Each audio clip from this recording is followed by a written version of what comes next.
వరలక్ష్మి వ్రతం స్పెషల్ అమ్మవారి కోసం చేసే ప్రసాదాలలో ఈరోజు మనము చింతపండు పులిహోరను అప్పటికప్పుడు ఎలా ప్రిపేర్ చేసుకోవాలో చూసేద్దాం.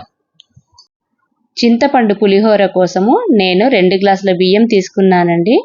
దీన్ని 2 సార్లు శుభ్రంగా కడిగి 2 గ్లాసుల బియ్యంకు 4 గ్లాసుల వాటర్ తీసుకుంటున్నాను. 4 గ్లాసుల వాటర్ కరెక్ట్గా సరిపోతాయండి. ఇందులోకి 1/2 teaspoon oil, 1/2 teaspoon salt వేసుకొని ఒక గంట పాటు నానబెట్టుకుందామండి. పెద్ద నిమ్మకాయ సైజు చింతపండు తీసుకుంటున్నానండి. శుభ్రంగా కడిగి ఒక గ్లాస్ వాటర్ పోసి నానబెట్టుకుందాం. తాలింపు కోసం ఒక కడాయి పెట్టుకొని 2 గరిటెల ఆయిల్ వేసుకుందామండి. దీనికోసము 5 ఎండుమిర్చి తీసుకుంటున్నా. ఆయిల్ వేడయ్యాక 2 టేబుల్ స్పూన్ల పల్లీలు వేసుకుందామండి. ఇవి కాస్త వేగాక కాజులు కూడా వేయించుకుందాం.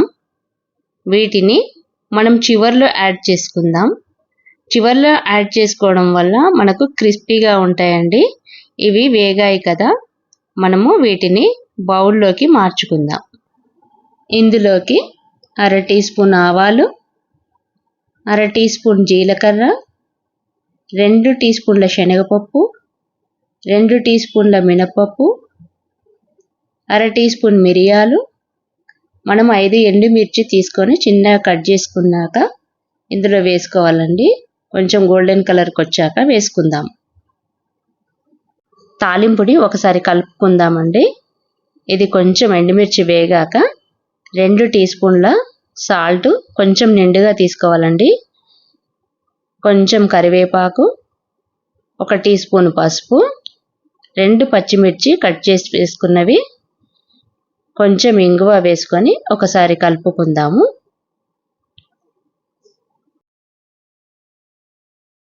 నానబెట్టుకున్న చింతపండు రసం యాడ్ చేసుకుందాం. అదే బౌల్లో కొన్ని వాటర్ పోసుకొని దీంట్లోకి యాడ్ చేసుకుందామండి. ఇందులోకి కొంచెం బెల్లం వేసుకుందాము. మీరు బెల్లం ఇష్టపడని వారైతే స్కిప్ చేయండి. 1/2 టీ స్పూన్ ఆవాల పొడి, 1/2 టీ స్పూన్ వేయించిన జీలకర్ర పొడి, వేయించిన మెంతి పొడి 1/2 టీ స్పూన్ అండి. పొడులన్నీ వేసుకున్నాం కదండి. ఒకసారి మొత్తం అంతా కలుపుకొని నూనె పైకి తేలేంత వరకు ఉడికించుకుందాం. పులిహోరకి చింతపండు రసము ఎప్పుడూ కొంచెం చిక్కగానే ఉండాలండి. పల్చగా ఉంటే కొంచెం ఎక్కువగా ఉడికించుకుంటే సరిపోతుంది. కాకపోతే కొంచెం చిక్కగా ఉండేటట్టు చూసుకోండి, బాగుంటుంది. 5 మినిట్స్ ఉడికించుకుంటే ఇలా నూనె పైకి తేలుతుందండి. దీన్ని మనము ఒక బౌల్లోకి మార్చుకుందాము. చల్లార్చుకున్న రైసును ఇందులో వేసుకుందాం.